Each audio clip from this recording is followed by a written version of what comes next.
Good morning, students, and happy Tuesday. So, yesterday we learned all about factors, and don't forget that there's also a video on factors linked in your My Schoolworks lesson plans. And also, if you stuck around during Zoom, then the factors video was also featured. So, today what we're learning is the greatest common factor. So, it's very similar to the process that we did yesterday, except for a few extra steps. So after you complete your review exercises and speed drills, take a look at this explanation and sample section. So it says that the greatest common factor is the largest factor that two numbers have in common. Example, find the greatest common factor of 12 and 16. So before I move on to this section, what I want you to know basically is that you are finding the factors for each number that is given to you. And then after you find the factors for each number, just like you did yesterday, you're going to find the number that matches, the largest number that matches.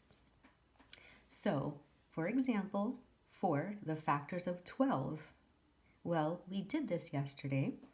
It's 1, 2, 3, 4, 6, and 12. And just as a reminder, why are these numbers factors of 12? Well, 1 fits into 12 evenly, of course. 2 fits into 12 exactly 6 times with no remainder. 3 fits into 12 exactly 4 times with no remainder. 4 fits into 12 3. 6 fits into 12, 12, and of course 12.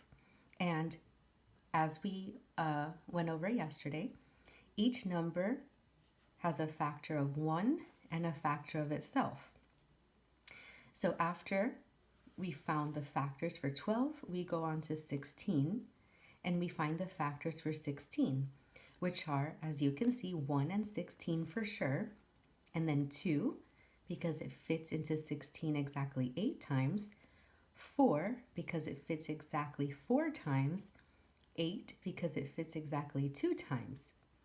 And then after you've written out the factors for both of the numbers, you find the number that matches, but the greatest one. So notice here how both 12 and 16 have 2 as a factor. But it's not the biggest number that's a factor. It's actually 4. So that means that the greatest common factor of 12 and 16 is 4. So let's go on to our first sample so that we can do one together. So first we're going to find the factors of 8. So as we know, 1 is going to be a factor of 8. So I'm going to just put an 8 here so we know which one we're doing. Now, is 2 a factor of 8? Yes, because it fits into 8 4 times. 3 is not a factor. It would not fit in evenly. 4 is, because obviously it fits in 2 times. Definitely not 5, 6, or 7. And then, of course, 8, because it is always a factor of itself. Now, let's find the factors for 10. So, of course, we have 1. We have 2, fits in 5 times. Not 3 or 4. But 5, yes, it fits into 10 exactly 2 times. Not 6, 7, 8, or 9, but 10, yes. So we know that the greatest common factor of 8 and 10 is 2. It is actually the only factor, which makes it the greatest. So this is what you'll do with all of these, just carefully identifying the factors of each, and then finding which numbers match and circling the greatest one. So for language arts, we're going to be telling the difference between prepositions and adverbs and identifying them in sentences. So for today, you're going to be reading a few sentences that have underlined words that may be a preposition or an adverb. and this is how you can tell. So some words in the preposition list may be used as more than one part of speech. That means that sometimes prepositions can be used as adverbs. So the way to tell is that if it is a preposition, it will always have an object. So if it looks like the preposition does not have an object, it is probably an adverb telling where or when. So here's our assignment for Tuesday for spelling, which is actually our first book assignment for the week. So that means that yesterday, Monday, you should have written your definitions for your pattern words and your vocabulary words, but I did include a definition sheet in the email to make it a little bit neater. So what you're going to do for your pattern word assignment is to identify the words that actually dropped the E before adding the ending. So it says write pattern words to complete the exercises and sort the words according to their spelling. The suffixes are, and you will be able to see that in your list, able, all, airy, ed, lee, and us.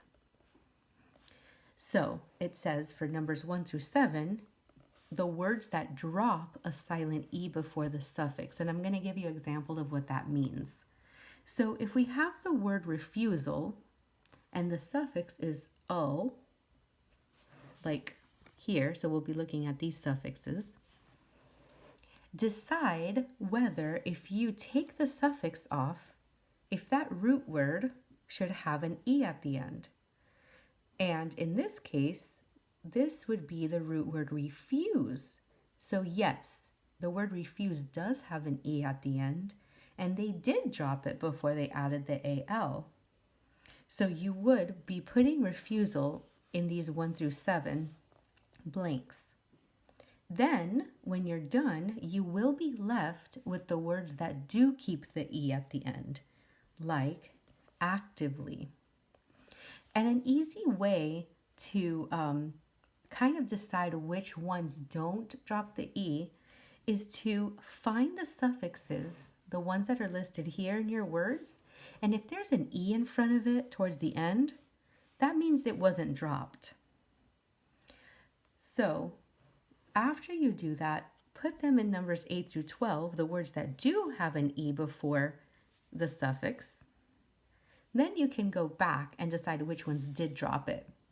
Now, some of them may be a little bit tricky because here, for the word purchased, purchased does have an ED at the end, but there aren't 2 E's. So that means it did have to drop 1 E before adding the suffix. So just make sure as you're going along that you don't double up on your words here and that you are putting the correct ones within 1 through 7 and then 8 through 12. But like I said, usually if there's an E right before the suffix, that means it wasn't dropped and it would go through 8 and 12. Then of course here you have your content word assignment, which is the same as usual. You're just filling in the blanks using your content words and using your spelling dictionary as needed.